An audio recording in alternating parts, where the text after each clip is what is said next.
1999's Little Johnny from the Hospital, Yes. from Company Flow.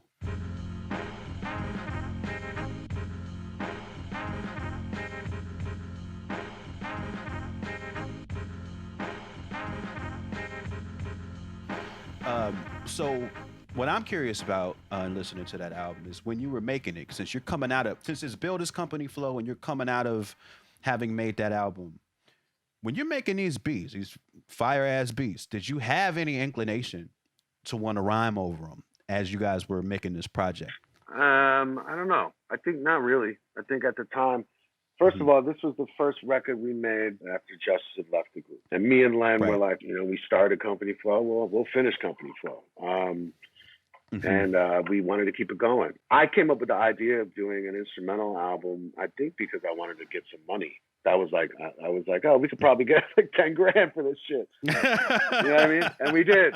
So it was just an idea of something to do that I was, like, man, I want to make some shit, but I don't know really yet what the fuck is my future with rapping. Hmm. It was me trying to figure out what the next Cold Flow album would be, or if I was eventually ultimately going into a solo record. I didn't know anything at the time. But it was just an Hmm. idea. I think that my production and what I was doing and where I was going with it had started to become more layered and a little bit more structured. I had done some remixes and some things and some instrumental tracks for random sort of compilations and things, right? Yeah. I've done maybe like 3 or 4 instrumental tracks. So I started to really make music with structure. Whereas with Company Hmm. Flow, it was just trying to make beats to rap to.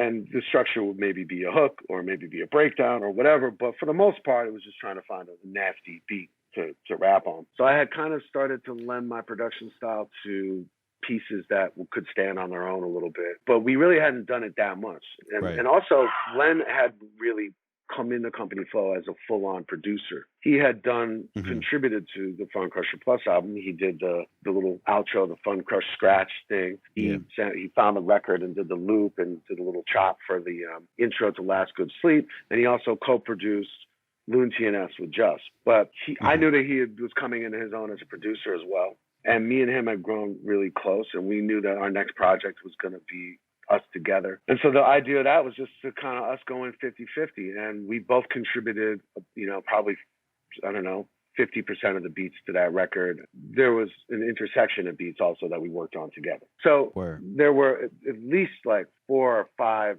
ones on there for each of us, I think, we individually produced. Mm-hmm. And that was the record where I think it kind of prepared me for the type of production that I was doing that ultimately would go to Cannibal. Like that was the zone I was in. Right. I was starting to develop, and if you listen to that record, you can hear it. I'm starting to develop You can hear that it for zone. sure. It's a moodier zone, and it was different than what Company Flow sounded like. And that's what I think that was the stepping stone there. Of course, when we did the record, that was sort of also the end of our relationship with Rockets. That's the story of that, I guess.